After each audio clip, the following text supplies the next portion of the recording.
May bagong pangalan at bagong identity ang panauwing kupunan mula Macau para sa nalalapit na PBA Governors Cup.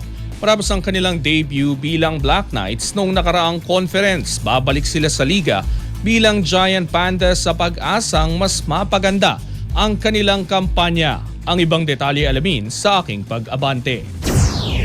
Muling lalahok sa PBA ang guest team mula Macau, pero sa pagbabalik nila sa Governors Cup, hindi na sila tatawaging Black Knights. Ayon sa ulat ni sports columnist Kinito Henson, papasok sa Governors Cup Conference ang kupunan sa ilalim ng bagong pangalan na Giant Pandas. Kasama sa mga inaasa magpapalakas sa kupunan ng import na si Devondre Perry na may karanasan mula sa Temple University at University at Albany bago naging professional.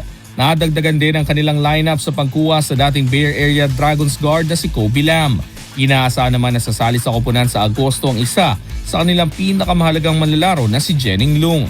Matatanda ang sumali ang Macau sa Commissioner's Cup bilang Black Knights at nagtapos na may 3-9 record. Hindi sila nakapasok sa playoffs pero nagpakita ng ilang magagandang laban kontra sa mga established PBA teams. Dahil dito nagsagawa ang kupunan ng ilang pagbabago sa roster at identity nito habang naghahanda para sa panibagong hamon. Sa pagbubukas ng PBA Governors Cup sa July 10, sisikapin ng Giant Pandas na burahin ang kanilang nabigong debut campaign. At sa pamamagitan ng bagong pangalan at pinalakas na lineup, umaasa ang Macau na makagawa ng mas malaking ingay sa kanilang ikalawang paglahok sa liga.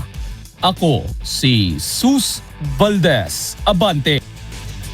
Manatiling nakatutok sa Abante, sundan kami sa aming mga social media accounts at huwag kalimutang mag-subscribe sa aming YouTube channel, DWAR Abante Radio, para sa mga eksklusibong balita.